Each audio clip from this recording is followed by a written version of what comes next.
नमस्कार dear students, आप सभी का स्वागत है मैक्स इंग्लिश पॉइंट में।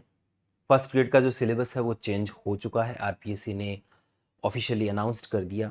लिटरेचर का पोर्शन है वो भी काफ़ी वाइड हो गया। ग्रामर का पोर्शन वाइड है बट वो सेकंड ग्रेड वाली ग्रामर है तो कोई इशू नहीं है।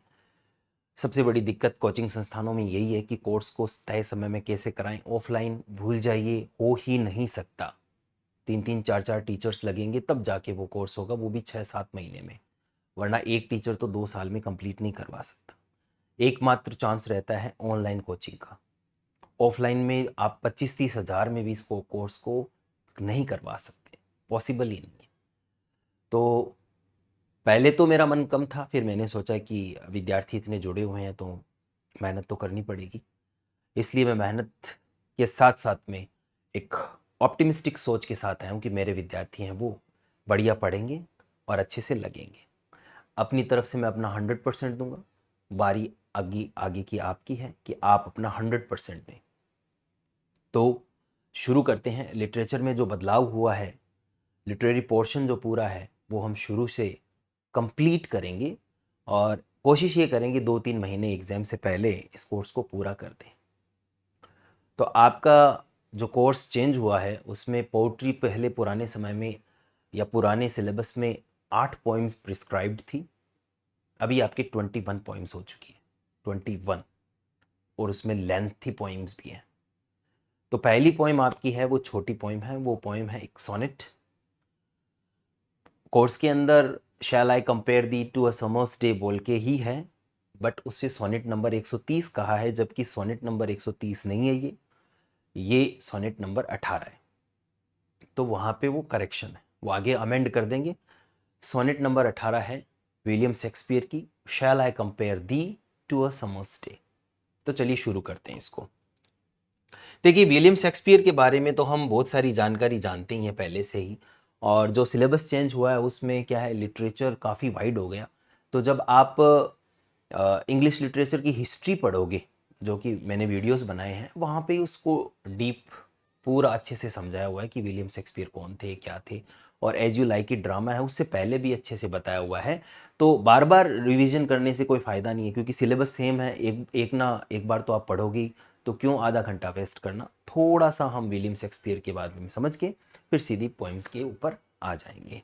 तो आज की जो अपनी पोइम है वो है shall I compare thee to a summer's day.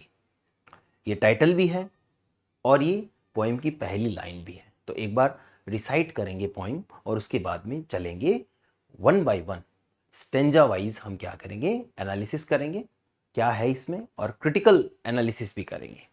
Connotation और डिनोटेशन दोनों चलेंगे, ताकि कोई भी क्वेश्चन ऐसा ना रह जाए जो आपको ना आए। आपको आएंगे सारे।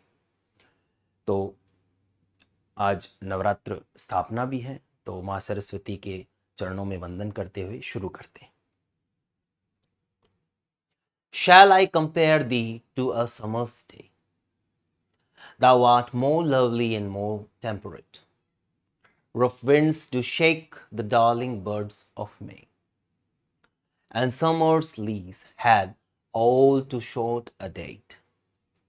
Sometime too hot the eye of heaven shines, and often is high gold complexion dimmed, and every fair from fair sometime declines, by chance or nature's changing course untrimmed.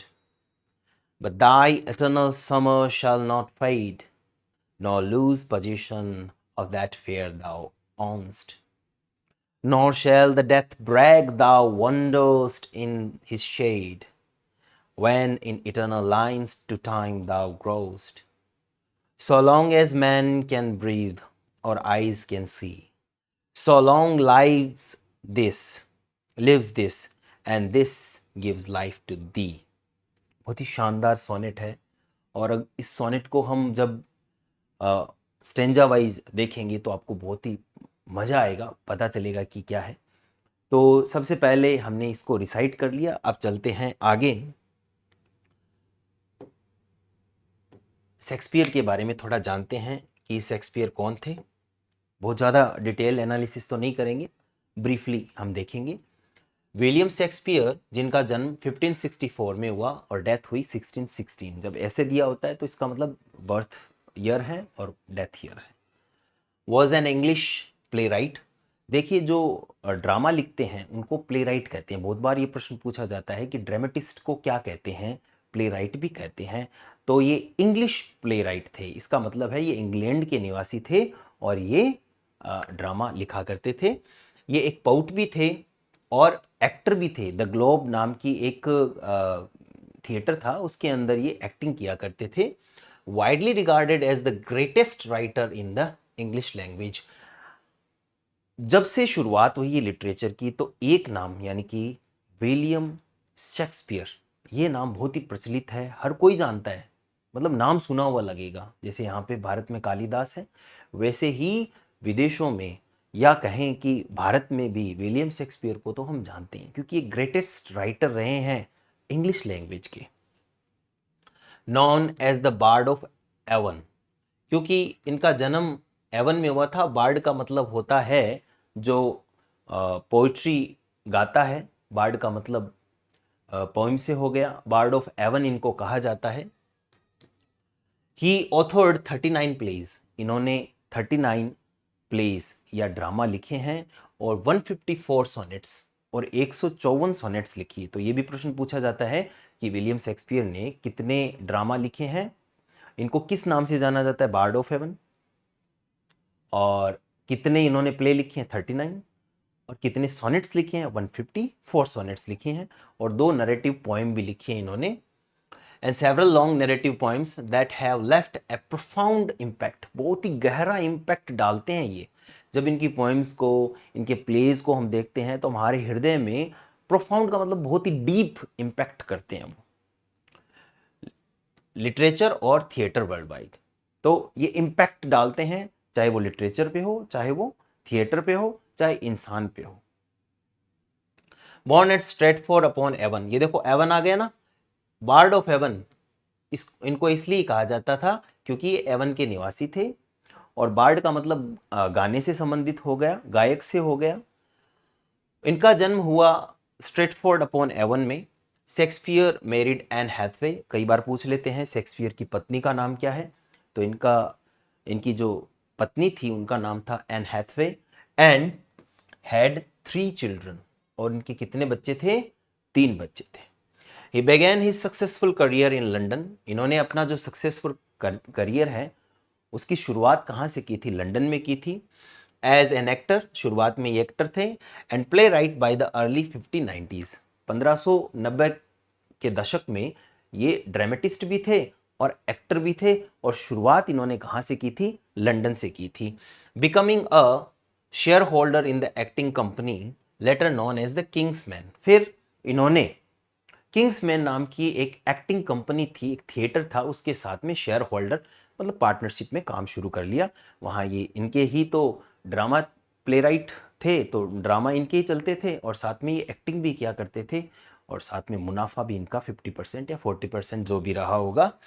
His works encompasses genre including comedy, इनके काम को अगर देखें तो बहुत ही vast काम इन्होंने किया है। इनकी जॉनर जो हैं वो जो कहें वर्ग है वो बहुत ही विस्तृत है, जिसमें कॉमेडी भी आती है, हिस्ट्री भी आती है, ट्रेजेडी भी आती है, रोमांस भी आता है, with famous plays such as. और अगर इनकी फेमस प्लेज की बात करें तो उनमें हैमलेट, मैकबेथ और किंग लियर, ये तो कुछ हैं, बाकी बहुत सारे हैं जो एज यू लाइक इट आपके कोर्स में लगता है। मैकबेथ पहले लगता था, अब नहीं लग रहा है।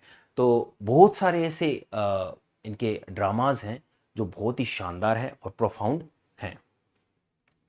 Shakespeare's writing is celebrated for its rich language, Shakespeare की जो राइटिंग स्टाइल है वो अपनी रिच लैंग्वेज के लिए जानी जाती है। शानदार शब्दों का प्रयोग किया गया है। जो कैरेक्टर्स हैं वो काफ़ी कॉम्प्लेक्स है, एकदम आसान नहीं है। उनके मन में क्या चल रहा है, जो कैरेक्टर्स हैं वो क्या कर सकते हैं आगे, ये पहले से प्री प्लान्ड नहीं होता, तो हमें पता नहीं होता कि आगे वो क्या करेंगे। तो बहुत ही कॉम्प्लेक्स होते हैं। एंड यूनिवर्सल थीम, और जो थीम होती है वो यूनिवर्सल है। दैट मीन्स यूनिवर्सल का मतलब आपको लगता है कि हाँ यार 500 साल पहले था, लेकिन आज भी ऐसा ही होता है। आज भी ऐसे इस प्रकार के लोग होते हैं, वो ऐसी गलती करते हैं। कोई लोग जैसे प्यार में है तो वो ये गलतियां कर सकते हैं। तो इन्होंने जो थीम ली थी वो इतनी यूनिवर्सल थी कि हमारे लाइव्स पे भी इसका असर पड़ता है। हमें पता है कि ये चीज़ उस समय होती थी तो आज भी होती है, तो 500 सालों में ये चीज़ चेंज नहीं हुई। यानी ह्यूमन नेचर को इस तरह से डिस्क्राइब किया है कि वाकई में ये लगता है कि इन्होंने एक शानदार मतलब नॉलेज रखते हैं ह्यूमन माइंड की। And his sonnets continue to be studied for their profound exploration of love. इनकी सोनेट को पूरे विश्व में पढ़ा जाता है क्योंकि ये बहुत गहरी होती है, प्यार से भरी हुई होती है, ब्यूटी है, टाइम है, और ये किस पर आधारित है? मॉर्टलिटी पर आधारित है, यानी कि नश्वरता पर आधारित है। बहुत ही गहरा संबंध है इन सब चीज़ों के अंदर।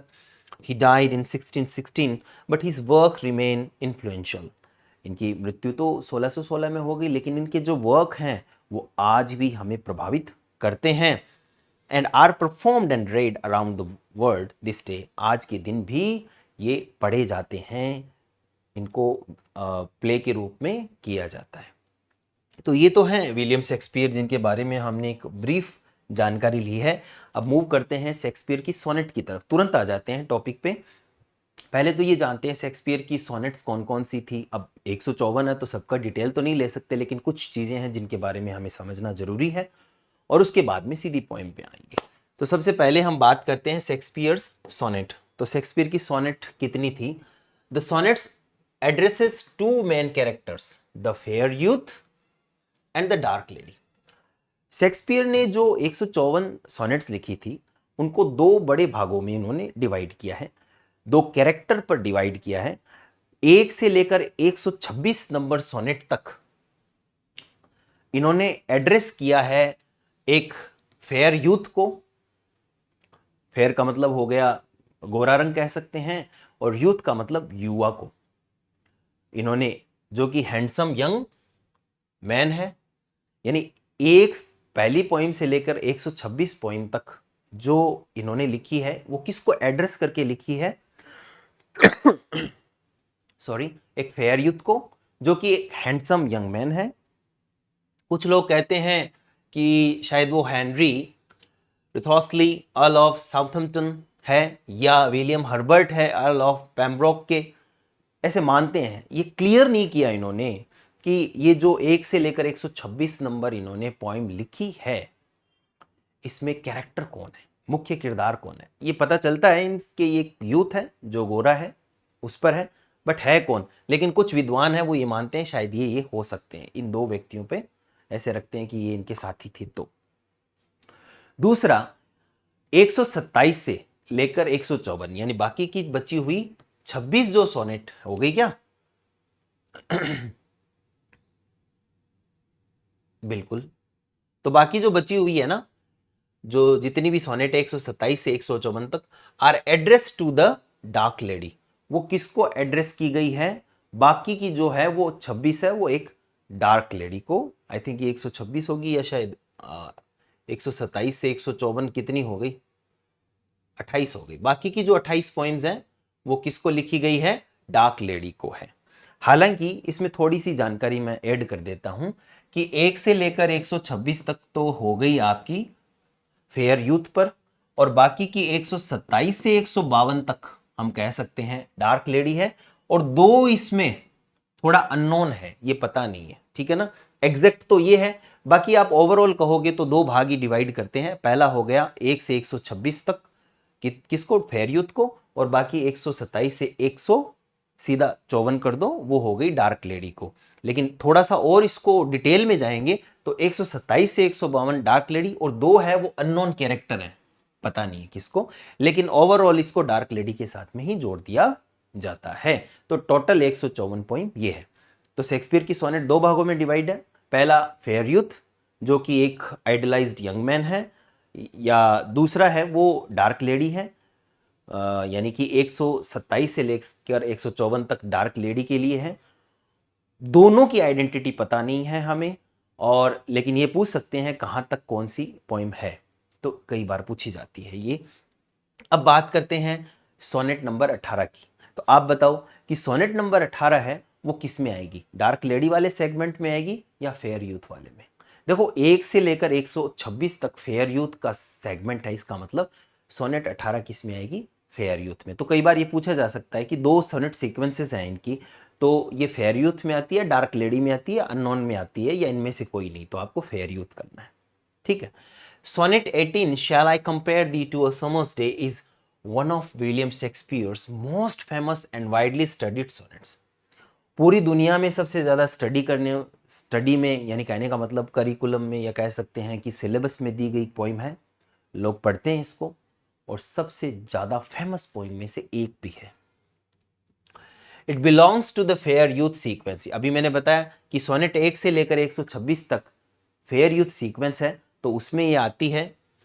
इन which the poet addresses a young man of great beauty and worth. ये जो सीक्वेंस है इसमें फेयर यूथ के बारे में बताया गया है, उसको एड्रेस किया गया है। हालांकि ये पोएम है वो किसी महिला पर आधारित है, लेकिन फेयर यूथ में दोनों ही आएंगे ना। It was written in the Elizabethan era. Shakespeare का जन्म है वो एलिजाबेथन एरा में ही हुआ था, इसलिए एलिजाबेथन एरा में ही लिखी गई थी। कब? लेट 16th सेंचुरी और अर्ली 17th सेंचुरी में, 1590 के दाएं बाएं में। और इसको पब्लिश किया था 1609 में टॉमस ट्रॉप के द्वारा।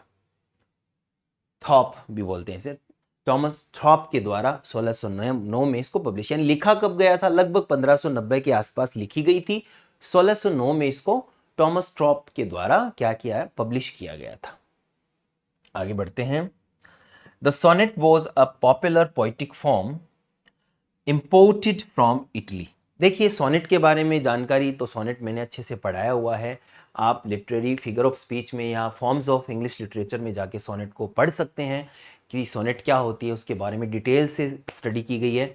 फिर भी सोनेट आपको पता है कि सोनेट जो वर्ड है सोनेटो से बना है, जो कि कहाँ से ली गई है, यानी ओरिजिन कहाँ हुआ सोनेट का? इटली में हुआ था। फिर बाद में इसको इंग्लैंड में कुछ लोग हैं जैसे अर्ल ऑफ सरे हैं, वो लेके आ गए थे, और फिर उसके बाद में उनको देखकर लोगों ने स्टडी करना शुरू कर दिया। तो शेक्सपियर भी उससे प्रभावित थे और उन्होंने भी लिखना शुरू किया। तो सोनेट आए, यानी कि सोनेट जो वर्ड है वो कहाँ से है? सोनेटो से, यानी उत्पत्ति स्थान अगर पूछे तो सोनेट का क्या है? इटली है। The poem marks a pivotal shift. Pivotal का मतलब होता है इंपॉर्टेंट। ये जो पोइम है ये शानदार, या कह सकते हैं कि इतना इंपॉर्टेंट शिफ्ट करती है फेयर यूथ सीक्वेंस में। यानी कि 1 से लेकर 16 तक जो सीक्वेंस, 17 तक जो सीक्वेंस थी उसको चेंज कर देती है, उसका नैरेटिव बदल देती है। तो ये बहुत ही इंपॉर्टेंट सेगमेंट है। 1 से लेकर 17 एक है, 18वीं क्या होती है? थोड़ी सी चेंज करती है पूरी क्रोनोलॉजी को। While sonnet 117 encourage the young man to achieve immortality through procreation, देखिए कैसे ये चेंज क्यों लाती है? 18वीं सोनेट चेंज क्यों लाती है? क्योंकि 1 से लेकर 17 तक जो सोनेट है वो लिखी गई है, उसकी थीम क्या है? इमोर्टलिटी है, कि कोई भी व्यक्ति है अमर कैसे हो सकता है? अपनी संतानों से, कि वो व्यक्ति है, उसकी संतान हो रही है, उसकी वंश वृद्धि हो रही है, तो वो अमर है। अब तक तो ये था माध्यम, लेकिन 18 नंबर सोनेट है ये आइडिया ही बदल देता है कि पोइट्री इटसेल्फ ग्रांट इमोर्टलिटी, कि पोइम भी अपने आप में क्या हो सकती है? अमर हो सकती है। मतलब आपको वंश वृद्धि करने की जरूरत नहीं है। वो तो क्या था कि अनश्वरता या अमर होना कैसे होता है? 1 से लेकर 17 तक पोइम्स में ये डिस्क्राइब किया गया है कि आप अपने संतान से अपने आप को अमर कर सकते हैं, इसलिए वंश वृद्धि कीजिए। लेकिन 18वीं पोइम ये कहती है कि पोइट्री इटसेल्फ क्या कर सकती है? ग्रांट कर सकती है आपको इमोर्टलिटी। आप क्या हो सकते हो? अमर हो सकते हो। Preserving the beloved's beauty beyond physical decline. ये तो तय है कि कोई भी व्यक्ति है जिसने जन्म लिया है उसकी मृत्यु होगी। वो आज सुंदर है तो कल भद्दा भी लगेगा, उसके बाल उड़ जाएंगे, उसका रंग भी हो सकता है चेंज, झुर्रियां आ जाएगी। समय के साथ में सारी चीजें खत्म होती है। लेकिन अगर उसके बारे में पोइट्री लिखी गई है तो उसकी फिजिकल ब्यूटी तो डिक्लाइन हो जाएगी, लेकिन जो लिखा गया है वो हमेशा प्रिजर्व हो जाएगा, वो अमर हो जाएगा। अमरता प्राप्त करने का ये भी एक जरिया है जो कि है पोट्री। अब पोट्री का मतलब यहाँ पे लिटरेचर से भी कहा जा सकता है। तो ये है इनकी बारे में थोड़ी डिटेल कि 1 से 17 तक कौन सी पोइम है, 18वां क्यों इंपॉर्टेंट पोइम है, क्योंकि 1 से 17 तक कई बार पूछ लेते हैं प्रश्नों को, तो थोड़ा सा क्या है कि अपने को अब 1 से लेकर 17 तक पोइम तो नहीं पढ़ सकते न, 18 के बाद में 19 से लेकर 126 तक पढ़ सकते हैं। तो हम कर क्या सकते हैं, जो कर सकते हैं वो ये है कि थोड़ी सी जानकारी ले लें। तो आपको पता होनी चाहिए ये सारी चीज़ें थोड़ी थोड़ी, क्योंकि कई बार क्वेश्चन है वो डायरेक्ट ना पूछ के थोड़ा घुमा के पूछ लेते हैं। तो चलिए शुरू करते हैं अब कि पोएम क्या है और उसके बारे में समझते हैं। देखिए कोशिश मैंने की है कि साथ में इसको रोचक बनाएं कि एक लेडी है, आप इमेज भी कर सकते हो, इमेजिनेशन आपकी स्ट्रांग होनी चाहिए। लेडी है ये एक बहुत ही शानदार कह सकते हैं कि मैदान है, उसके अंदर फूल बगीचे सब हैं और एक ब्राइट समर डे है। उस समय वो लेडी वहाँ पे खड़ी है और मौसम भी शानदार है। तो समर डे या कह सकते हैं वो गर्मियों का दिन, जिसमें बहुत ही मतलब शानदार टाइम है वो, वहाँ तो सर्दियाँ ज़्यादा होती है तो गर्मियों को वो सेलिब्रेट करते हैं।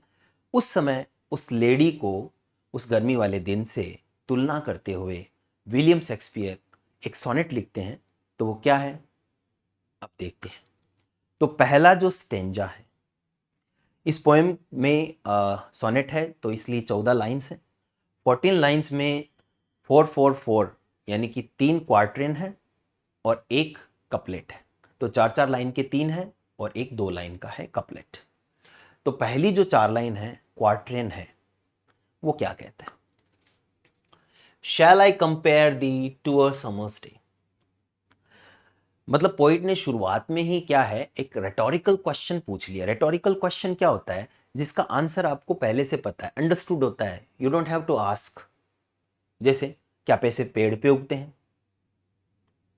तो क्या पैसे पेड़ पे उगते हैं मुझे भी पता है और पूछने वाले को भी पता है कि भाई नहीं उगते, ये तो बात क्लियर है। तो रेटोरिकल क्वेश्चन है कि shall I compare thee to summer's day, that means he is confused, और वो इंटरोगेशन भी कर रहा है साथ में, और साथ में वो पूछ रहा है कि क्या तुम्हें, मतलब वो उस लड़की के बारे में, उस सुंदर फेयर यूथ के बारे में वो पूछता है कि क्या मैं तुम्हारी तुलना समर के एक डे से कर लूं, गर्मी ऋतु के दिन से कर लूं।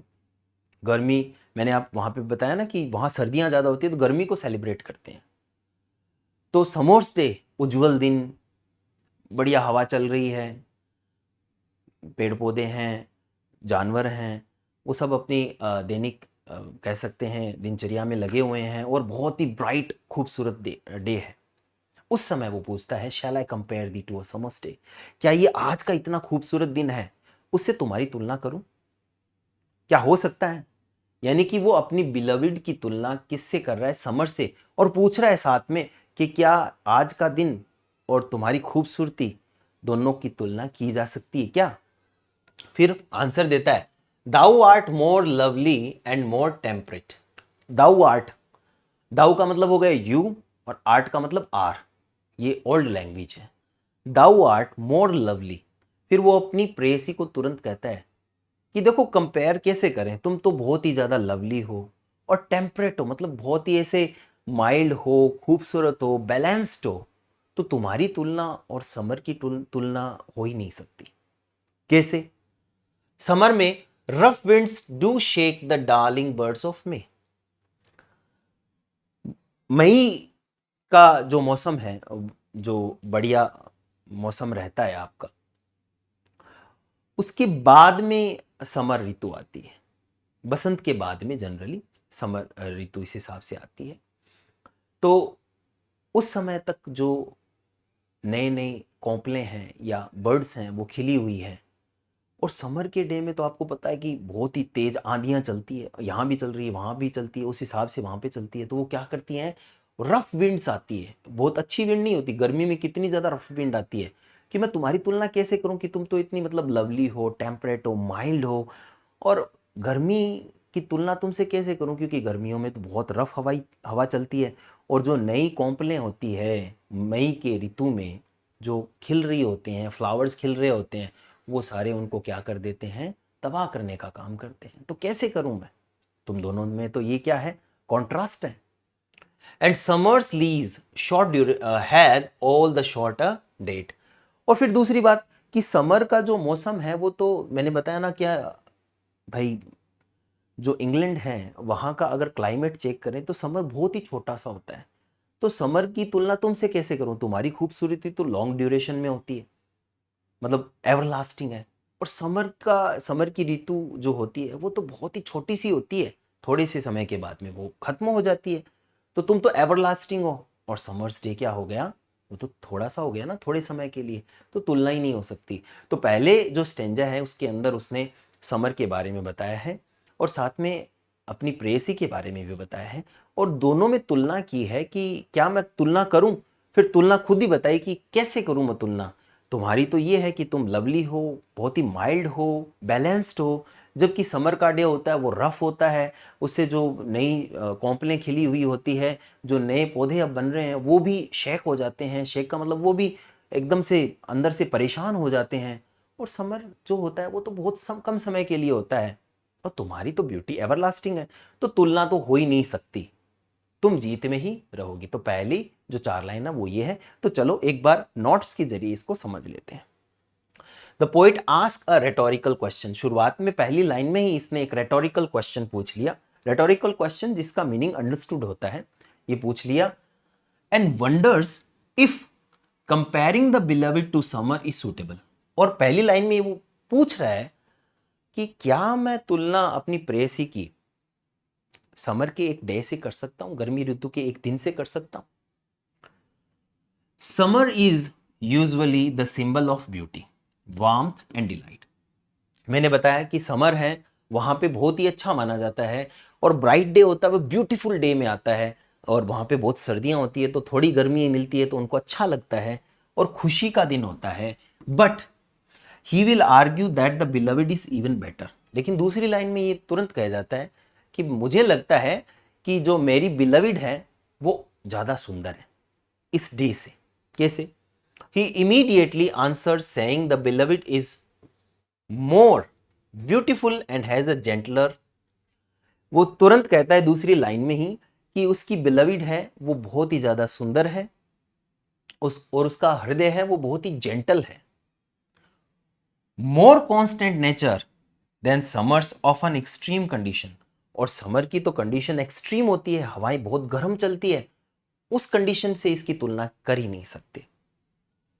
A vivid image of expressing how summer can be marred by harsh winds। एक दिन, ग्रीष्म ऋतु का एक दिन जिसके बारे में हम बात कर रहे हैं, वो पूरा दिन खराब हो सकता है। कैसे? अगर गर्म हवाएं वहां पे चल रही है तो पूरा दिन खराब हो जाता है, सबके लिए खराब हो जाता है। लेकिन जो इसकी बिलविड है उसका तो हार्ट जेंटल है, वो तो बहुत ज्यादा ब्यूटीफुल है, तो उसकी तुलना तो कर ही नहीं सकते। The young delicate birds of spring, यहां तक कि वो जो एक कह सकते हैं कि नए जीवन की पहचान, कोई नया पौधा बनता है तो उसमें जो कोंपलें विकसित हो रही है उसको वो खत्म करने का काम करता है, तो वो कैसे सुंदर हो सकता है? ये बाद में खुद ही दावा करता है। The poet states that summer is temporary. फिर वो चौथी लाइन में कहता है कि समर वैसे भी सही नहीं है, क्योंकि समर तो क्या होता है, एक टेम्परेरी डे होता है, टेम्परेरी और फ्लीटिंग नेचर का होता है। फ्लीटिंग का मतलब चला जाता है। It has a limited lease. इसकी जो टाइम ड्यूरेशन है वो क्या होती है, लिमिटेड होती है। The beloved's beauty is not unstable और शॉर्ट। लेकिन बिलवड की ब्यूटी जो है, यानी कि उसकी प्रेयसी की ब्यूटी है, वो शॉर्ट समय के लिए नहीं है, लंबे समय के लिए। अब आप सोचोगे सर अभी तो थोड़ी देर पहले आप कह रहे थे कि भाई जो जन्म लेता है वो सुंदर होता है, फिर बाद में झुर्रियां भी पड़ जाती है। तो आगे चल के आपको पता चलेगा कि क्यों इसने अपनी बिलविड को इस तरह से बताया है कि वो लंबे समय तक ब्यूटीफुल रहेगी। समझते तो है वो शॉर्ट है। तो चलिए मूव करते हैं स्टेंजा नंबर 2 की तरफ। देखिए, आई होप आप समझ पा रहे हैं, क्योंकि इससे ज़्यादा डिटेल आप जा भी नहीं सकते। क्लियर कट पिक्चर बन रही है, 4 लाइन की बात कर रहे हैं हम, और सिलेबस बहुत ज़्यादा लेंथी है। तो मैं कोशिश कर रहा हूँ कि बहुत ज़्यादा लंबा भी ना खींचूँ ताकि आप भी परेशान ना हो, और बहुत ज़्यादा शॉर्ट भी ना हो, मॉडरेट लेवल में। लेकिन ये मॉडरेट से ज़्यादा ही है। पहले मैं समझा रहा हूँ, फिर उसके बाद में एक्सप्लेन अलग से कर रहा हूँ। तो अब दूसरा स्टेंजा शुरू होता है। पहले स्टेंजा में तो कंपैरिजन कर लिया, दोनों की प्रॉस एंड कॉन्स बता दी। दूसरे स्टेंजा में क्या बात हो रही है? Sometimes too hot the eye of heaven. तो इसके बारे में पोएम्स में आप सोच रहे हैं कि सर इसमें लिटरेरी फिगर ऑफ स्पीच वगैरह कब बताएंगे? तो पूरा होने के बाद में हम उसके बारे में भी यानी क्रिटिकल एनालिसिस बाद में करेंगे। पहले हम कॉनोटेशन और डिनोटेशन पे फोकस करते हैं। समटाइम्स टू हॉट, कई बार बहुत ही ज्यादा गर्म, the eye of haven. I of heaven यहाँ पे एक मेटाफर है जो किसके बारे में है? सन के बारे में। आई ऑफ हेवन कैसे हो गया? जैसे हेवन आप मान लीजिए पूरे आकाश को मान लो, और उसके अंदर आंख के जैसा अगर कोई सिंबल होता है तो वो कौन होता है? सूरज ही होता है। अब देखो आंख गोल होती है, वैसे ही चेहरे पे चेहरा है, आंखें जो होती है वो गोल है, अलग से दिखाई दे रही है और चमकती है वो। वैसे ही आकाश के अंदर चमकने वाली चीज क्या होती है? सूरज होती है। अब आप कहोगे सर चांद भी होता है, तो चांद एक अलग है, वो अपनी रोशनी से नहीं चमकता, आपको पता होगा।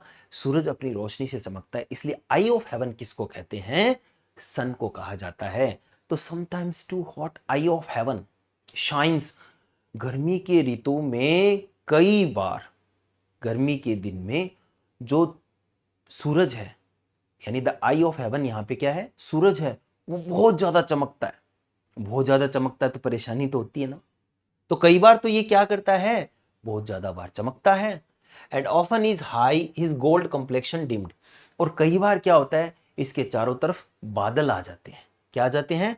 बादल आ जाते हैं। तो ये क्या हो जाता है? इसका गोल्ड कॉम्प्लेक्शन है, ये गोल्ड होता है ना, गोल्डन कलर का इसका रंग होता है, वो डिम पड़ जाता है। कई बार तो बहुत उज्जवल होता है और कई बार बहुत डिम होता है। तो फिर से ये क्या कर रहा है? यहाँ पे कॉन्ट्रास्ट इमेज को क्रिएट कर रहा है कि ये क्या है? स्टेबल नहीं है। समर का डे स्टेबल नहीं है। कई बार तो सूरज बहुत ज्यादा चमकता है और कई बार सूरज है वो बादलों के पीछे छिप जाता है। तो ये कंपेयर कर रहा है फिर से। जैसे ये यहां पे क्या हो गया? डिम और शाइन्स, तो इस शाइन के कॉन्ट्रास्ट में डिम आ गया, तो ये एंटिथेसिस को क्रिएट कर रहा है। And every fair from fair sometimes decline, जैसा कि हमें पता है चाहे कितना भी सुंदर क्यों ना हो, कितना भी अच्छा क्यों ना हो, धीरे धीरे वो खत्म तो होता ही है। चाहे वो बाई चांस अचानक से हो जाए, सडन हो जाए, या नेचर्स चेंजिंग कोर्स में हो जाए। यानी कई बार क्या होता है कि जिसने जन्म लिया है उसकी मृत्यु है, तो चाहे कितना भी सुंदर कुछ क्यों ना हो, चाहे वो नेचर क्यों ना हो, चाहे ब्यूटीफुल थिंग्स कितनी क्यों ना हो, जैसे इसने बताया कि कई बार तो बहुत चमकता है और कई बार वो चमकता ही नहीं है क्योंकि बादल उसके पीछे आगे आ जाते हैं, तो वो चमकता दिखाई नहीं देता, तो उसका गोल्डन कॉम्प्लेक्शन वो छिप जाता है, डिम हो जाता है। इसी प्रकार आगे इसने एक्सप्लेन किया है कि दुनिया में चाहे कितनी भी अच्छी चीजें की ना हो, ब्यूटीफुल थिंग्स क्यों ना हो, जैसे यहाँ समर का डे ही क्यों नहीं है, वो भी खत्म होता है, वो भी डिक्लाइन होता है। शेक्सपियर ने ये कहा है कि चाहे समर हो, चाहे ब्यूटीफुल थिंग्स हो, वो धीरे धीरे नष्ट होती है, खराब होती ही है। ये एक यूनिवर्सल फैक्ट है। वो चाहे कैसे ही हो, ये हो सकता है कि रैंडम इवेंट हो सकता है, कोई काम हो सकता है ऐसे जिस पे हम कंट्रोल नहीं कर सकते, और दूसरा हो सकता है कि एज के साथ साथ में चीज़ें खत्म होती चली जाती है। नेचर चेंजिंग का मतलब एज आ जाती है, उस हिसाब से हो जाती है। जैसे पेड़ है, कोम्पल है, मतलब पेड़ पौधा बन रहा है, सॉरी बीज है, वो पौधे का निर्माण कर रहा है, पौधा आगे चल के पेड़ बन रहा है, पेड़ बन के फिर वो बाद में एक समय के बाद में वो मुरझा जाता है, खत्म हो जाता है। तो ये नेचर्स कोर्स है, जन्म लिया है उस वो बड़ा होगा, बूढ़ा होगा, फिर मर जाएगा, तो ये नेचर्स कोर्स है ना, ये चलता रहता है साइकिल। तो ये सबके लिए सेम है, इस पे आप कंट्रोल नहीं कर सकते, ये अनकंट्रोल्ड है, ये तो होगा ही। तो इन 4 लाइंस में ये कह रहा है कि कई बार तो सूरज क्या होता है, ऐसे दिन हॉट डेज जो समर डेज होते हैं उसमें बहुत ज़्यादा चमकता है, और कई बार है कि ये जो सूरज है इसका गोल्डन कॉम्प्लेक्शन बादलों के आने से डिम हो जाता है। इसी उसी प्रकार से कि कोई चीज़ कांस्टेंट नहीं रहती, चाहे कितना भी सुंदर क्यों ना हो, कितना भी अच्छा क्यों ना हो, कितना भी ब्यूटीफुल क्यों ना हो, कभी ना कभी वो समाप्त होता ही है। चाहे वो अचानक से हो जाए या नेचुरल चेंज से हो जाए, दोनों ही चीजों में क्या होती है, चीजें खत्म होती ही है। अब दूसरा जो स्टेंजा है वो उसने एक यूनिवर्सल फैक्ट को बताया है कि जो चीजें हैं चाहे वो कोई भी चीज क्यों ना हो, वो खत्म होती ही है। The sun eye of heaven, यहाँ पे आई ऑफ हेवन आपको पूछ ले प्रश्न कि आई ऑफ हेवन किसके बारे में है, तो ये मेटाफर है किसके लिए, सन के लिए। Can sometimes be excessively hot, सूरज है वो कई बार बहुत ज्यादा हॉट हो सकता है, इंप्लाइंग डिस्कम्फर्ट और हार्शनेस इन समर। और समर के मौसम में, अब राजस्थान जहां हम रह रहे हैं वहां पर आप इसको इमेज करो कि जून या जुलाई का, सॉरी जून का मंथ है और उस समय सूरज अपने चरम पे है, तो उस समय क्या है, वो हार्श और डिस्कम्फर्ट फील करवाएगा आपको।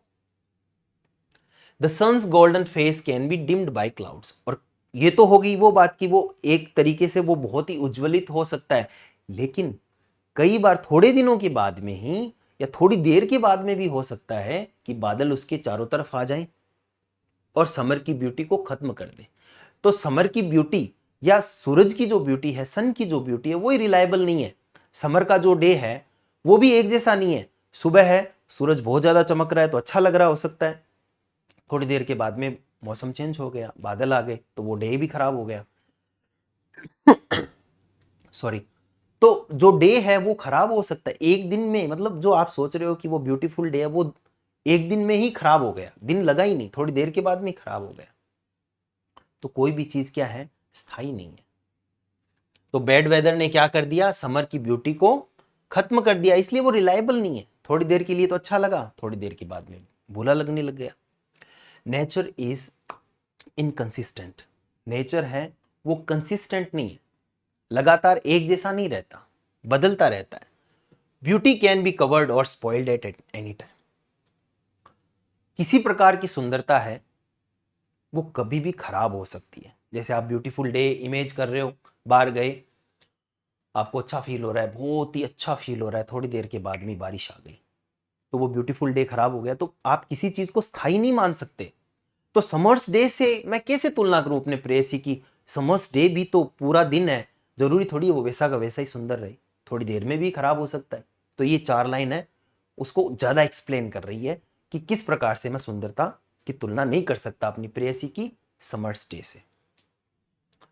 All beautiful things eventually lose their beauty and every fair from fair. अब देखो इसमें एलिट्रेशन हो रहा है फ का, तो फेयर फ्रॉम फेयर का मतलब हो गया कि सुंदर से, पॉलिप्टॉपनिक ये लिटरेरी डिवाइस है, आगे इसके बारे में बात करेंगे, जिसमें क्या होते हैं कि दो, फेयर फ्रॉम फेयर, ये जो वर्ड है ग्रामेटिकल वर्ड्स कह सकते हैं कि एक ही रूट से बने हुए होते हैं और उससे रिलेटेड बस ये एडजेक्टिव एडवर्ब या नाउन एडजेक्टिव ऐसे बन जाते हैं। तो एडजेक्टिव नाउन का प्रयोग किया गया है एवरी फेयर फ्रॉम फेयर से, पहले वाला एडजेक्टिव है, दूसरे वाला नाउन है।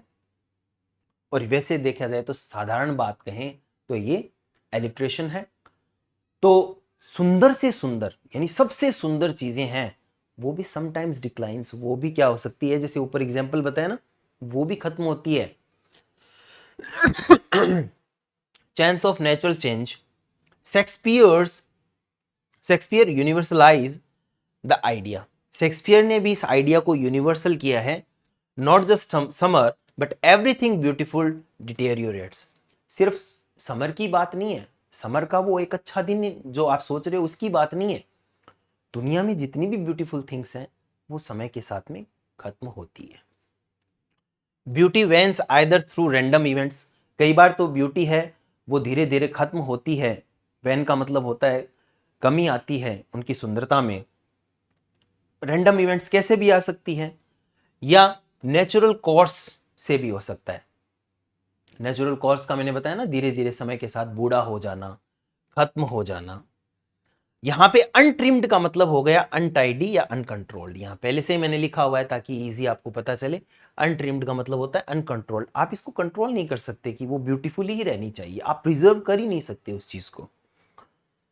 ये एक सेलिंग टर्म है। एक शिप है वो अपना कंट्रोल खो सकता है अगर उसको अच्छी तरीके से ट्रिम नहीं किया गया है, तो अच्छी तरीके से बनाया नहीं गया है तो ये एक टर्म है। तो 5 से 8 नंबर लाइन है वो फिर से ये जस्टिफाई करने की कोशिश कर रहा है कि समर्स डे ब्यूटीफुल नहीं है क्योंकि वो भी कभी भी खराब हो सकता है। तो मैं क्यों तुलना करूं, क्या अभी भी मुझे तुलना करनी चाहिए अपनी प्रेयसी से?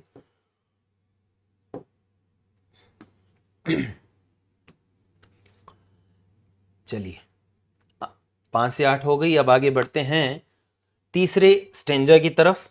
तीसरा स्टेंजा है, वो क्या कहता है?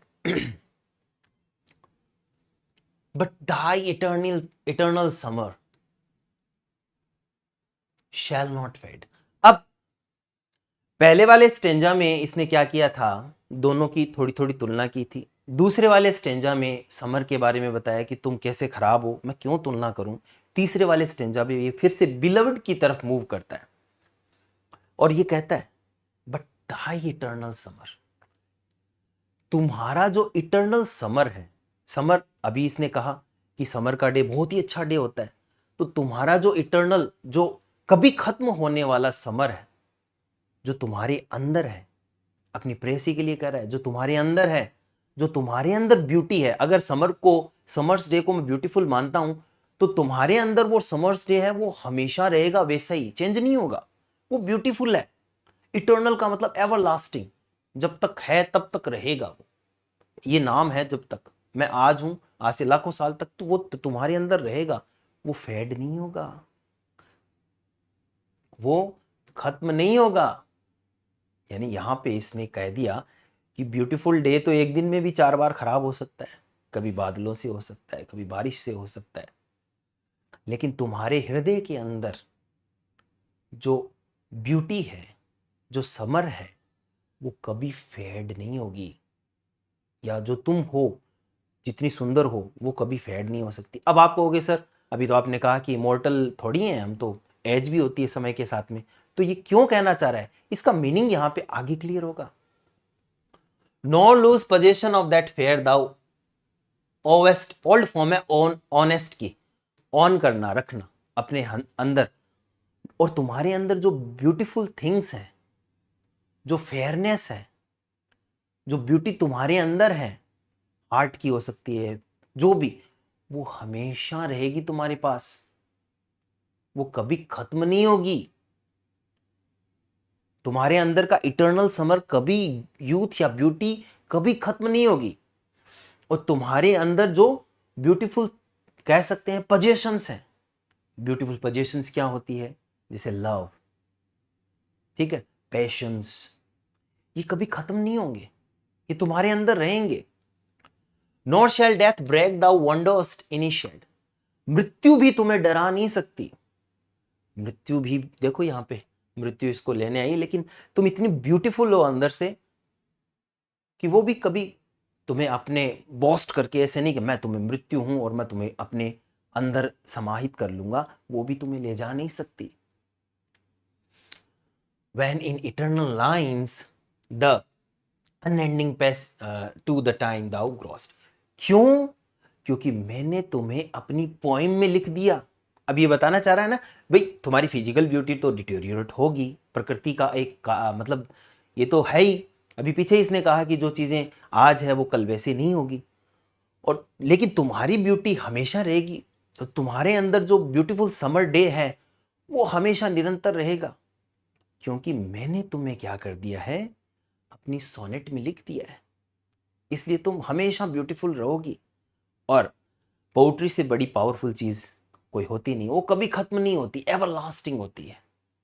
क्यों? हाँ, इंसान मर जाता है, लेकिन उसके बारे में लिखा होता है वो जीवंत रहता है। तो यहाँ पे अभी आप सोच रहे थे ना कि सर ऐसे कैसे हो सकता है, तो समर्स डे तो है, वो तो कभी भी कैसे भी खराब हो सकता है। तुम कभी भी, मतलब तुम्हारी इटर्नल समर है, वो कभी फेड नहीं होगा। तुम्हारे जो पोजीशन है, जो तुम इतनी सुंदर हो, ब्यूटी अंदर तुम्हारे अंदर जो ब्यूटीफुल कह सकते हैं जितने इमोशंस हैं, वो कभी खत्म नहीं होंगे। क्योंकि और न ही मृत्यु तुम्हें कभी ले जा सकती। हाँ, फिजिकल वे में तुम्हें ले जाएगी, लेकिन मैंने जो तुम्हें लिखा है पोएम्स के अंदर, चाहे कितना भी समय क्यों ना खत चले, जब तक ये लिखा हुआ लोग पढ़ेंगे, तुम अमर हो, यू आर इमोर्टल।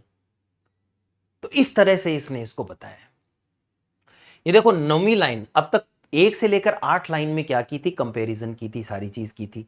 9वीं लाइन में तुरंत चेंज आ गया, तुरंत चेंज आ गया कि भाई तुम ऊपर वाली लाइन से अलग आ गया सारा। ये जो चेंज है ये क्या कहलाता है, वोल्टा कहलाता है, वोल्टा। यानी कि चेंज। बुरी चीजें चल रही थी, अच्छी चीजें आ गई, पेसिमिस्टिक चल रहे थे, ऑप्टिमिस्टिक आ गई, तो चीजें एकदम से बदल जाती है। तो यहाँ पे ये वोल्टा, ये सोनेट में होता है, जनरली ये 9वीं लाइन में ही होता है, और ये भी 9वीं लाइन है जहाँ पे वोल्टा है। तो कई बार आपको पूछ सकते हैं कि वोल्टा क्या होता है। तो यहाँ पे वोल्टा आ जाता है, unlike natural beauty the beloved's eternal summer, their beauty and essence will never fade, will remain eternal. पहली लाइन नवी में ही कहा कि समर की जो ब्यूटी है वो तो खत्म हो ही जाती है। पीछे इसने उदाहरण दिए थे कैसे हो सकती है, बादल आ जाते हैं, बारिश आ जाती है, धीरे धीरे कोई भी समय कैसा भी हो सकता है, बट लेकिन इसकी बिलविड की जो ब्यूटी है और उसके अंदर एसेंस है, जो अच्छी चीजें हैं, वो कभी फेड नहीं होगी, वो हमेशा क्या रहेगी, इटर्नल रहेगी। The beloved will never lose the beauty they on और पजेस। जो उसके अंदर ब्यूटी है वो हमेशा क्या, और जो ब्यूटीफुल थिंग्स हैं जो उसके पास हैं वो हमेशा उसकी रहेगी, कभी लूज नहीं होगी। Death will not boast about taking the beloved into its domain. और मृत्यु भी उसको डरा नहीं सकती। मृत्यु ऐसे आके बॉस्टिंग ऐसे नहीं कर सकती कि मैं तुम्हें ले जाऊंगा, तुम इतनी ब्यूटीफुल हो ना, किसके बारे में कह रही हो तुम, तुम्हारी ब्यूटी को तो मैं तबाह कर दूंगा, तुम बूढ़ी हो जाओगी, मरोगी तुम एक दिन, तो फिर क्या, बॉस्ट नहीं कर सकती, क्योंकि मैंने पहले लिख दिया ना। तो अब मृत्यु भी क्या नहीं कर सकती, उसकी ब्यूटी को खत्म नहीं कर सकती। मतलब डेथ भी आकर, मृत्यु भी आकर ये कहे, यहां पे देखो ये डेथ ब्रैग हो गया ना, डेथ ब्रैग, यहां पे ये फिर से पर्सोनिफिकेशन हो गया। मृत्यु बोलती थोड़ी, मृत्यु को कोई चेहरा थोड़ी होता, लेकिन इंसान की तरह दर्शाया गया है। वो बोस्ट करे कि मैं तुम्हें अपने अंदर संभालूंगा, उसके बाद में कहां से तुम ब्यूटीफुल रहोगी। तो ये कह रहा है कि तुम्हें बोस्ट करने की जरूरत नहीं है, ज्यादा अहंकार में रहने की जरूरत नहीं है मृत्यु, क्योंकि मेरी बिलोविड है, चाहे तुम उसको लेके ही चले क्यों ना जाओ, वो तो अमर रहेगी, क्योंकि मैंने उसको कहां लिख दिया, अपनी पोएम्स में लिख दिया। Why, because the beloved will live on the eternal lines, क्योंकि जो मैंने लाइन्स लिख दी ना उसके बारे में, वो हमेशा वहां अमर है। of this poem, poetry transform fragile human beauty into something lasting, क्योंकि पोइट्री ही एक ऐसा जरिया है जो एक कमजोर से इंसान को मतलब लंबे समय तक रख सकता है। हर कोई, जैसे महाराणा प्रताप के बारे में हम पढ़ते हैं, तो महाराणा प्रताप की मृत्यु तो आज से 500-600 साल पहले हो गई थी, आज भी उनके बारे में हम पढ़ते हैं। क्यों? क्योंकि उन्होंने ऐसे कार्य किए थे, ब्यूटीफुल थिंग्स उन्होंने की थी, देश के लिए कह सकते हैं, प्रजा के लिए कह सकते हैं। तो वो हमेशा क्या है, वो अमर है, वो आज भी हमारे अंदर जिंदा है, हम नहीं भूलते उनको। कितने लोग हैं जो ऐसे ही मर जाते हैं, लेकिन शेक्सपियर ने इस जिसके बारे में ये लिखा है वो आज भी हमारे लिए अमर है। हम इमेजिन करते हैं कि शायद वो ऐसी रही होगी, कितनी सुंदर रही होगी बाय हार्ट वो। तो तीसरा जो स्टेंजा है, क्वार्ट्रेन है, उसके अंदर इसने क्या कर दिया, सीधा वोल्टा शुरू कर दिया, दैट मीन्स चेंज शुरू कर दिया।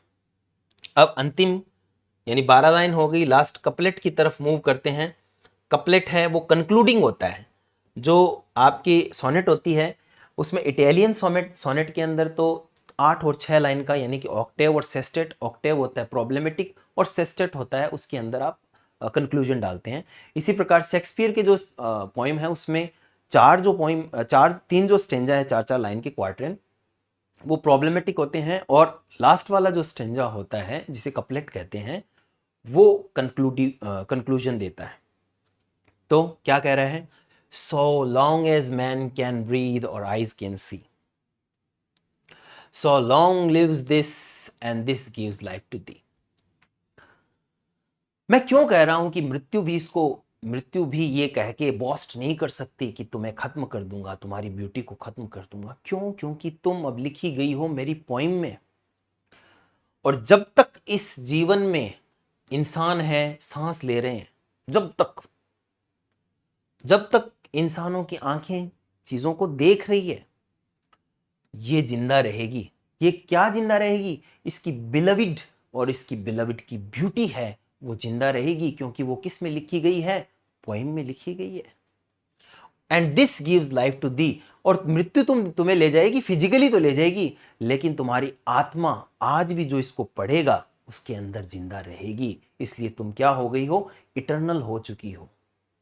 बहुत लंबे समय के लिए तुम लंबे समय के लिए कह सकते हैं या कह सकते हैं कि अंतहीन समय के लिए तुम क्या हो गई हो, जिंदा रहोगी इन लोगों के मन में। जब भी ये पोएम कोई पढ़ेगा तुम फिर से जिंदा हो जाओगे। तो इसलिए तुम्हारी ब्यूटी की तुलना समर्स डे से क्या करनी। समर्स डे तो बहुत ही छोटा सा दिन होता है और तुम्हारी तो ब्यूटी इटर्नल है। यहां आके पता चलता है कि इसने जो तुलना की थी वो तो प्रश्न ही गलत था, क्योंकि प्रश्न ही नहीं बनता। यहां के पता चलता है समर्स डे तो कुछ भी नहीं है तुम्हारी ब्यूटी के आगे। Shakespeare is saying that so long as human continue to live. Shakespeare इन दो कपलेट में कहता है कि जब तक इंसान जिंदा है, इस दुनिया में सांस ले रहे हैं, his poem will live on and the virtue of this the person he is writing about will never be forgotten। तो उसकी पोइम यानी शेक्सपियर की पोइम रहेगी। देखो 500 साल से तो रह रही है, और जो भी इसको पढ़ता है तो पढ़ेगा, जो भी इसके बारे में कुछ लिखेगा तो इस प्रेस ही को तो नहीं भूल पाएगा, एटलीस्ट इमेजिन तो करेगा यार कितनी सुंदर रही होगी कि उसके बारे में लिखा है। आप भी इमेजिन कर रहे होंगे वहां पे बैठ के। The poem itself become a kind of eternal life. Poem अपने आप में एक इटर्नल लाइफ बन जाती है, लंबे समय का जीवन बन जाती है। Preserving the memory and beauty of the subject for ever. और जिसके बारे में लिखी गई है उसकी मेमोरी और उसकी ब्यूटी को वो क्या करती है, लंबे समय तक प्रिजर्व करती है, सुरक्षा देती है। लंबे समय का मतलब एवरलास्टिंग, हमेशा तक। In essence Shakespeare is celebrating the power of writing words to grant immortality. 18वीं पोइम में ये डिफरेंट क्यों है, क्योंकि 18वीं पोइम में इन्होंने बताया है कि इमोर्टलिटी को आप पोइम के जरिए भी या पोइट्री के जरिए भी पा सकते हो। देखो अब ये क्या हो गई, अमर हो गई ना। पोइम में बच्चे पैदा करने की जरूरत नहीं है कि एक वंश क्रम चलता रहना चाहिए इमोर्टल रहने के लिए। आप इमोर्टल रह सकते हो अगर आप उसके बारे में कुछ लिख रहे हो तो भी। और यहाँ पे इन्होंने क्या लिखा है, पोइम लिखा है। Ensuring their legacy transcend time and physical existence, the illustrate the timeless power of art and literature outlive human mortality। ये बताया है कि मानव तो है एक दिन कभी ना कभी खत्म होगा, लेकिन जो टाइमलेस पावर है आर्ट और लिटरेचर की वो हमेशा जीवित रहेगी। देखो 500 सालों से अब तक जीवित हम पढ़ रहे हैं। तो ये हो गई आपकी पोइम। आई होप आपको अच्छी लगी है। तो अब थोड़ा सा क्रिटिकल व्यू देख लेते हैं कि क्या क्या चीज़ें और हैं जो इनके बारे में समझी जा सकती है। ये जो पोइम है इसकी फॉर्म के बारे में अगर बात करें, टेक्निकल एस्पेक्ट के बारे में बात करें, ये सोनेट फॉर्म है। यानी कि ये जो पोइम है इसको सोनेट कहते हैं। ये मैंने आपको बताया हुआ है इटली से, यानी पेट्रार्क ने शुरू किया था, इसलिए इसको पेट्रार्कन सोनेट कहते हैं। लेकिन जब इंग्लैंड में वाइट एंड सरे थे, ये वहाँ पे गए इटली से और वहाँ से इसको बोरो करके लेके आए, तो थोड़ा चेंज किया ताकि लोगों को ऐसे ना लगे कि ये तो नकल कर रहे हैं। और उन्होंने 3 क्वार्टरन और एक कपलेट बनाया। तो शेक्सपियर ने कहा कि आपने बनाया तो मैं भी बनाऊंगा। उन्होंने अपना स्ट्रक्चर बनाया। पोइम है वो 14 लाइन की ही रखी, यानी कि सोनेट हमेशा ही 14 लाइन की होती है, लेकिन शेक्सपियर ने और आयम्बिक पेंटामीटर में होती है, यहाँ तक उन्होंने कोई चेंज नहीं किया। लेकिन यहाँ पे उन्होंने आगे क्या किया कि उसको 3 स्टेंजा 4 स्टेंजा बना दिए, 3 क्वार्टरन 4-4 लाइन के और 1-2 लाइन का कपलेट बना दिया। तो 14 लाइन को डिवाइड इस तरह से किया। डिटेल में सोनेट के बारे में मैंने बताया है, वहां आप आराम से पढ़ सकते हैं। और आयम्बिक पेंटामीटर का मतलब हो गया कि एक लाइन में 10 सिलेबल्स होते हैं। अब सिलेबल क्या है वो भी सारी चीजें वहीं बताई हुई है मैंने, मीटर को बहुत अच्छे से डिफाइन किया है। तो यहां फिर से बताएंगे तो टाइम खराब होगा, क्योंकि हर बार आती रहेंगी ये चीजें। तो वहां से पढ़ के, यानी कि सबसे पहले पोएम पढ़ने से पहले आपको लिटरेरी हिस्ट्री के बारे में और जो आपके सोनेट हैं, फॉर्म्स हैं, जितने भी लिटरेरी फॉर्म्स, इसके बारे में पता होना चाहिए, फिर इसका आनंद आता है। लेकिन नहीं पढ़ रहे हो तो कोई बात नहीं, अभी इसको बाद में भी आप पढ़ सकते हो। समझना ये जरूरी है कि ये जो है पोइम आपने पढ़ी है वो सोनेट है, और ये सोनेट है 14 लाइन की पोइम होती है। आयम्बिक पेंटामीटर में ये लिखी होती है, जिसका मतलब एक लाइन में 10 सिलेबल होते हैं, 5 अनस्ट्रेस और 5 स्ट्रेस सिलेबल होते हैं। पहले अनस्ट्रेस, फिर स्ट्रेस, फिर अनस्ट्रेस, स्ट्रेस, इस तरह से 5 जोड़े चलते हैं। तो ये पैटर्न इसके अंदर रहता है। और इस पोएम की जो राइम स्कीम, यानी कि शेक्सपियर ने जो राइम स्कीम लिखी है वो है ABAB, CD CD, EF EF, जी जी, इसका मतलब पहला जो आपका क्वार्ट्रेन है, पहली जो 4 लाइन है, उसके लास्ट के जो वर्डिंग है वो ए बी, यानी कि पहली लाइन किससे मैच करेगी, तीसरी से, और दूसरी लाइन किससे मैच करेगी, चौथी से। दूसरा जो है वो भी ऐसे ही चलता है कि सी, यानी कि पहली लाइन दूसरे क्वार्ट्रेन की तीसरी से और दूसरी चौथी से। इसी प्रकार से तीसरे क्वार्ट्रेन में भी, और अंतिम जो कपलेट होता है उसकी सेम रहती है। कैसे, देखिए पीछे कैसे रहा है, सी दी, सी दी, यानी साउंड है वो एक जैसे एको करती है। डिटेल में मैंने आपको बता ही दिया कि भाई आपको डिटेल में पढ़ना है, तो मैंने पढ़ाया हुआ है, ऐसे नहीं है कि कहीं से पढ़ना है, मैंने पढ़ाया है। Which is the characteristic of Shakespearean और इंग्लिश, आपको पूछा जा सकता है शेक्सपियरियन जो पोएम होती है उसकी राइम स्कीम क्या होती है, तो rhyme scheme A B C D E F G G रहेगी सोनेट की। The three quatrain develop and elaborate a central idea argument, each quatrain containing 4 lines. देखो मैंने बताया था कि ये जो लाइन है, जो 14 लाइन है, उनको 3 क्वार्ट्रेन में डिवाइड किया है। क्वार्ट्रेन का मतलब होता है 4 लाइन होना। तो ये देखो, एक क्वार्ट्रेन 4 लाइन का, ये 2 क्वार्ट्रेन और ये 3 क्वार्ट्रेन। ये जो 3 क्वार्ट्रेन है ये शुरुआती, ये सेंट्रल आइडिया बताती है पोएम है क्या, उसमें क्या क्या प्रॉब्लम है, सारी चीजें आती है। और अंतिम जो ये कपलेट, ये 2 लाइन का है ना, ये एक जैसा राइमिंग करता है, ये कपलेट होता है। और ये जो फाइनल राइमिंग कपलेट है जो 2 लाइन है, ये ट्विस्ट या रिजोल्यूशन देती है, उपसंहार जिसको कहते हैं, कंक्लूजन ये देती है। तो ऊपर वाली जो 3 स्टेंजा है उसमें तो बातें चल रही है, लास्ट की 2 लाइन देखो कंक्लूजन दिया ना, कि भाई जब तक जिएंगे, जब तक कोई इंसान रहेगा, वो पोइम पढ़ेगा तो तुम उसके अंदर अमर हो जाओगी, तो तुम्हें मृत्यु भी कुछ नहीं कर सकती। क्या समर से तुलना करनी है, ऐसे समर तो तुम्हारे अंदर करोड़ों हैं, क्या उस दिन की, वो उसमें भी दिक्कत है लेकिन तुम्हारे अंदर दिक्कत नहीं है। तो इसने फिजिकल ब्यूटी की तुलना नहीं की है, ये समझने वाली बात है। फिजिकल ब्यूटी तो डिटोरिएट होती है ना, इटर्नल ब्यूटी जो इसके अंदर है वो। तो ये फॉर्म्स के बारे में हमें पता चल गया कि फॉर्म क्या है। चलिए भाई आगे मूव करते हैं। इस 18 नंबर सोनेट की थीम्स क्या हो सकती है। कई बार ये क्वेश्चन होता है कि इनमें से इस पोएम की थीम कौन सी नहीं है, क्या क्या हो सकती है। देखो हमने जो पढ़ा उससे ये नहीं लग रहा कि ब्यूटी और परफेक्शन हो सकती है, कि भाई ब्यूटी है, बिलवड की जो ब्यूटी है वो नेचर को भी सरपास कर रही है, उससे भी ऊपर की है। ये है, अभी हमने कहा ना, नेचुरल डे है वो खराब हो सकता है, तुम्हारी ब्यूटी हमेशा रहेगी। तो ये एक थीम बन सकती है। The fleeting transient nature of time, समय है वो कुछ समय के लिए है, बाद में खत्म हो जाता है। यानी कि अभी इसने क्या कहा, समर का वो डे है थोड़े समय के लिए होता है, थोड़ी देर में ही हो सकता है बादल आ जाए, थोड़ी देर में ही हो सकता है कि बारिश आ जाए। तो वो यूथ जो चीजें हैं वो खत्म हो सकती है, वो थोड़े समय के लिए होती है, क्षण मंगूर होती है, ये भी बन सकती है। Immortality through art eternal beauty, last की लाइन ये बताती है कि किसी व्यक्ति को इमोर्टल बनना है तो उसके बारे में लिख दो। तो इसने अपनी बिलविड के बारे में लिखकर इसको इमोर्टल कर दिया। तो आर्ट के जरिए भी, यानी कि लिखने के जरिए भी आप किसी को क्या कर सकते हो, लंबे समय तक जिंदा रख सकते हो। Power of love and admiration, power तो इसने बताया है कि अपनी बिलविड के बारे में कितनी ज्यादा ये एडमायर कर रहा है, कितना लव करता होगा कि उसके बारे में इतना लिखा है कि उसकी तुलना है वो समर्स डे यानी कि नेचर से कर दी, जो इतनी ब्यूटीफुल होती है कि उसको भी मतलब एकदम से नीचे ला के छोड़ दिया कि वो कुछ भी नहीं है तुम्हारी ब्यूटी के आगे। The sonnet expresses deep affection not only to the beloved's beauty but also to the poet's creative power, ये तो बात है ही, क्रिएटिव तो है वो। Brevity of youth and beauty, जो यूथ है और जो ब्यूटी है वो कुछ समय के लिए होती है। इस पोएम में ये भी इसने बताया है कि भाई ये मानते हुए चलता है कि बिलवड की जो ब्यूटी है वो कंपेयर की उसने समर्स डे में। समर्स डे है वो रफ होता है, विंड एक्सेसिव हीट होती है उसमें, इनएविटेबल है, मतलब थोड़ी देर के बाद में वो सुंदर भी है लेकिन थोड़ी देर के बाद में वो खराब भी हो सकता है। जैसे सूरज की तुलना की कि समर के डे में जो सूरज होता है उसके साथ में कभी कभी वो ब्राइट होता है, कभी वो डिम हो जाता है, दोनों चीज़ें होती है। तो ये इनएविटेबल है, जिसको टाला नहीं जा सकता।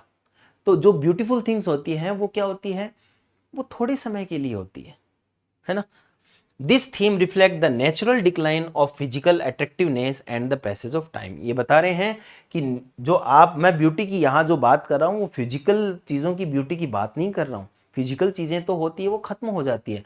मैं तो इटर्नल ब्यूटी की बात कर रहा हूँ, आत्मीय रूप से सुंदरता की बात कर रहा हूँ, और वो ब्यूटी कभी भी खत्म नहीं होती है। और इसने अपनी प्रेयसी की उस ब्यूटी के बारे में बताया है। फिजिकल ब्यूटी तो देखो खत्म होती है थोड़े समय के बाद में, बूढ़ी हो जाएगी तब हो ही जाएगी। अब तो कितने साल की हो गई होगी वो। ये क्या हो गया, ये भी ठीक है।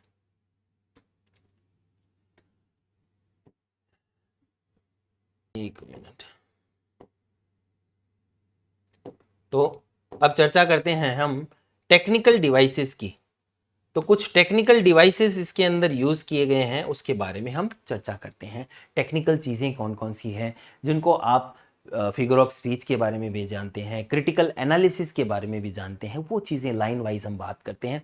पहली जो लाइन है उसमें रेटोरिकल क्वेश्चन उसमें पूछा ही है कि shall I compare thee to a summer's day, और मेटाफर इसमें यूज किया गया है बिलविड के बारे में भी कि भाई किसके बारे में कंपेयर, तुम्हारी समर के बारे में तुलना की जाए, तो ये मेटाफर भी इसने यूज किया है।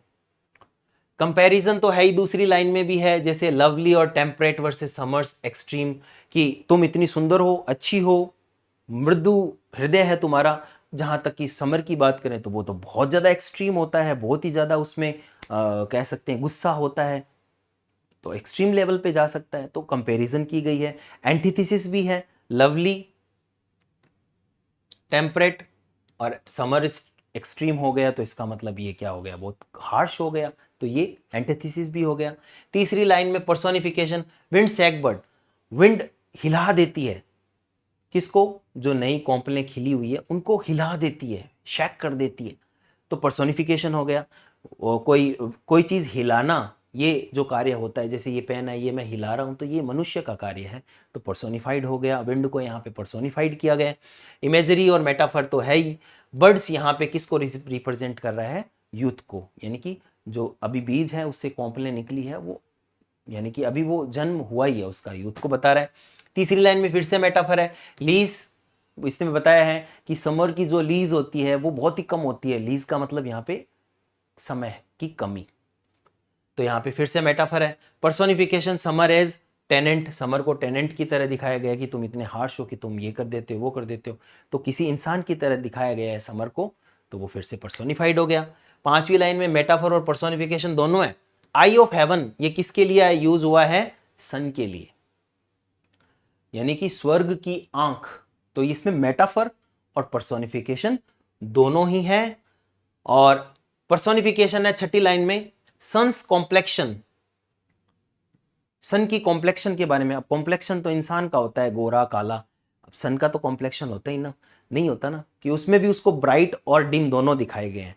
और दूसरा आगे चलकर कॉन्ट्रास्ट भी बताया, ब्राइट और डिम, कि तुम ब्राइट भी हो और कभी कभी तुम डिम भी हो जाते हो, तो कॉन्ट्रास्ट भी बताया गया है।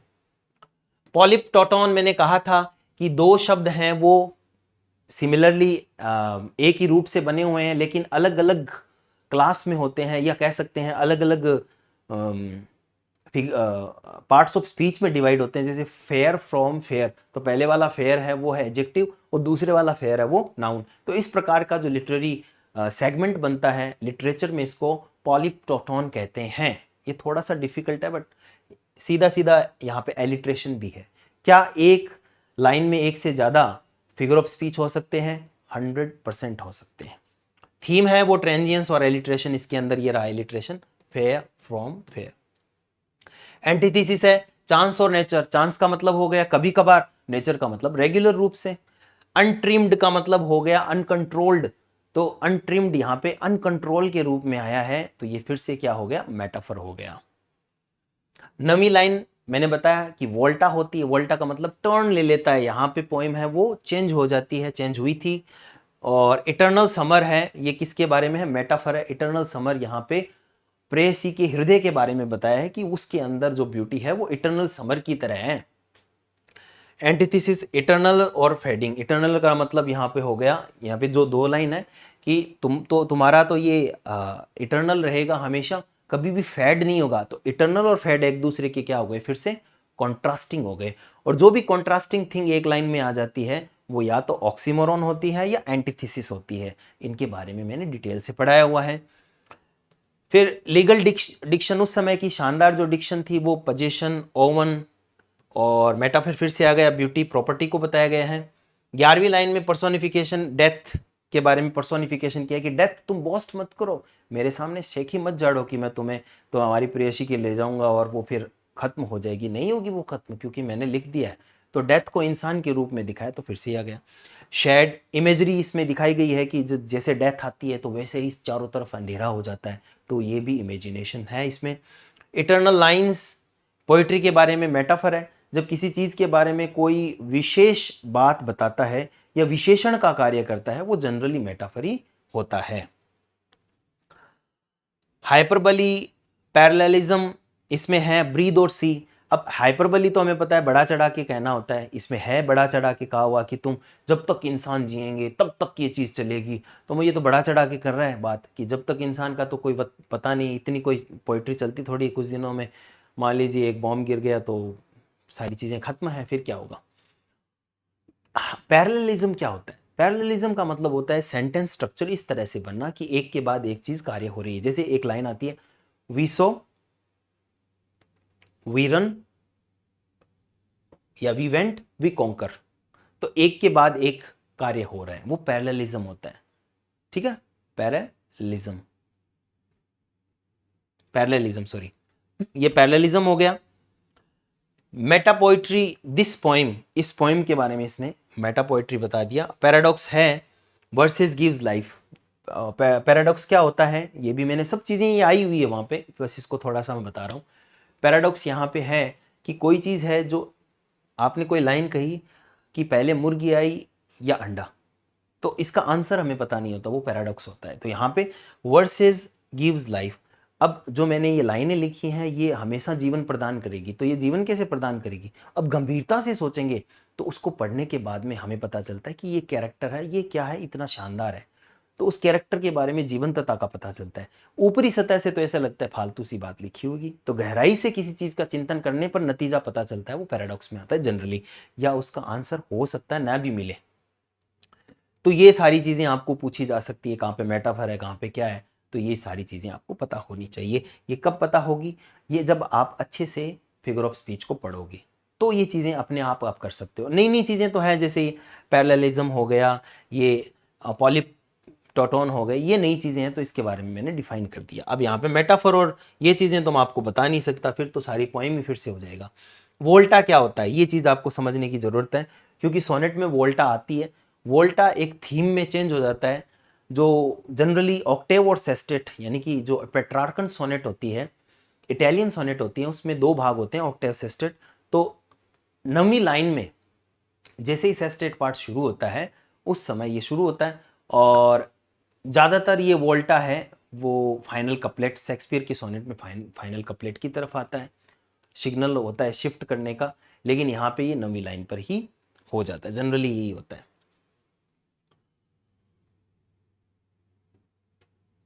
तो इसके बारे में इतना है, और बाकी ऐसे नॉर्मल सी चीज़ें हैं जो आप पढ़ सकते हो, बाकी कोई ऐसे विशेष चीज़ नहीं है। वोल्टा के बारे में मैंने अलग से थोड़ी जानकारी दी है।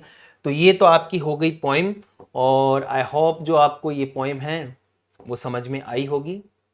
तो वोल्टा जो टर्न है, आप पूछोगे सर कि वोल्टा क्या पूछा जा सकता है वोल्टा के बारे में? जी बिल्कुल नहीं पूछा जा सकता, क्योंकि वोल्टा है वो पहचान है किसकी, वोल्टा पहचान होती है आपके पेट्रार्कन सोनेट की। और जनरली इसमें वोल्टा तो होता है बट जनरली आपको पूछते नहीं है, तो पेट्रार्कन सोनेट में ये 9वीं लाइन में होती है, तो इसमें भी 9वीं लाइन, और कई बार कुछ पोइम्स में शेक्सपियर की ये 13वीं लाइन, यानी कि जहाँ पे कपलेट शुरू होता है वहाँ पे शुरू हो जाता है। तो ये हो गई आपकी पोइम। आई होप आपको ये पसंद आई है, आपको समझ में आई है, इनकी चीज़ें जितनी भी बातें मैंने बताई हैं वो सारी क्लियर हो गई, इससे बाहर क्वेश्चन नहीं आ सकते। बाकी आज या कल में क्वेश्चंस हैं 30 40, जितने क्वेश्चन अच्छे बनेंगे वो ऐप पर आपको मिल जाएंगे, पढ़ने के बाद में आंसर्स दें। अगर उसमें आप 60 to 70% एक बार में पोएम एक बार पढ़ने के बाद करते हो सही, दैट मीन्स आप सही ट्रैक पे हो, और मैं भी सही ट्रैक पे हूँ, मेरी भी पढ़ाने की स्टाइल है वो सही ट्रैक पे है।